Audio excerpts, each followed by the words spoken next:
ನಮಸ್ಕಾರ.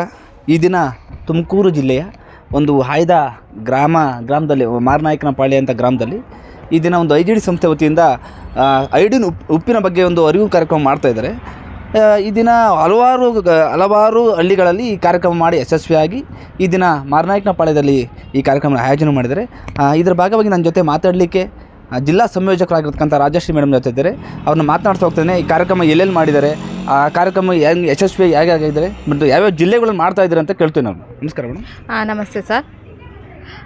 ನಾವು ಈಗ ತುಮಕೂರು ಜಿಲ್ಲೆ ಹಾಗೂ ಮೈಸೂರು ಜಿಲ್ಲೆ, ದಕ್ಷಿಣ ಕನ್ನಡ, ಹಾಗೆ ಹಾವೇರಿ, ಬೆಂಗಳೂರು ಗ್ರಾಮಾಂತರದಲ್ಲಿ ನಾವು ಕಾರ್ಯವನ್ನು ನಿರ್ವಹಿಸ್ತಾ ಇದ್ದೀವಿ. ಟೋಟಲ್ಲು 3 ರಾಜ್ಯದಲ್ಲಿ ನಾವು ಕಾರ್ಯವನ್ನು ಮಾಡ್ತಾ ಇರೋವಂಥದ್ದು. ಅಯೋಡೈಸ್ಡ್ ಉಪ್ಪನ್ನು ಬಳಸುವುದರಿಂದ ಆಗುವ ಅನುಕೂಲಗಳನ್ನು ಈ ಒಂದು ಲಾವಣಿಯ ಮುಖಾಂತರ ನಿಮಗೆ ಮನವರಿಕೆಯನ್ನು ಮಾಡ್ತಾ ಇದ್ದಾನೆ. ನನ್ನ ಹೆಸರು ರುದ್ರಮೂರ್ತಿ ಎಲೆರಾಂಪುರ, IGD ಸಂಸ್ಥೆಯ ಕಾರ್ಯಕರ್ತ. ಕೇಳಿರಿ ಕೇಳಿರಿ ಅಕ್ಕ ತಂಗಿಯರೇ, ಅಯೋಡಿನ್ ಅಂಶದ ಹಿರಿಮೆಯನ್ನು, ಗಳಗಂಡ ರೋಗದ ಬವಣೆಯ ನೀಗಿಸಿ ಆರೋಗ್ಯ ನೀಡುವ ಕಥೆಯನ್ನು. ಅಯೋಡಿನ್ ಅಂಶವ ಅಡಿಗೆ ಉಪ್ಪಿನಲ್ಲಿ ಸೇರಿಸಿ ಸರ್ಕಾರ ಕೊಡುತ್ತಿಹುದು, ಗಾಳಿಯಾಡದ ಡಬ್ಬಿಗಳಲ್ಲಿ ಇಡಬೇಕೆಂದು ಹೇಳುವುದು.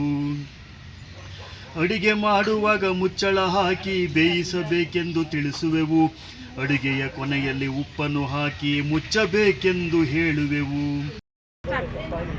ನಮಸ್ತೆ, ನನ್ನ ಹೆಸರು ಅನುಪಮ ಅಂತ. ನಾವು IGD ಸಂಸ್ಥೆಯಲ್ಲಿ ಕಾರ್ಯನಿರ್ವಹಿಸ್ತಿದ್ದೀವಿ. ಸೊ ನಾವು ನಮ್ಮ ಸಂಸ್ಥೆಯಿಂದ ಪೋಷಣ್ ಮೇಳ ಹಮ್ಮಿಕೊಂಡಿದ್ದೀವಿ ಮಾರನಾಯಕನಹಳ್ಳಿ ಪಾಳ್ಯದಲ್ಲಿ. ಸೊ ಇದ್ರ ಉದ್ದೇಶ ಬಂದುಬಿಟ್ಟು ಜನರಲ್ಲಿ ಒಂದು ಅವೇರ್ನೆಸ್, ಒಂದು ಜಾಗೃತಿ, ನಮ್ಮ ಆಹಾರ ಪದ್ಧತಿ ಹೇಗಿರಬೇಕು ಅನ್ನೋದನ್ನು ನಾವು ಸ್ವಲ್ಪ ತಿಳಿಸಲ್ಪಡೋಕ್ಕೆ ನಾವು ಇಷ್ಟಪಡ್ತೀವಿ.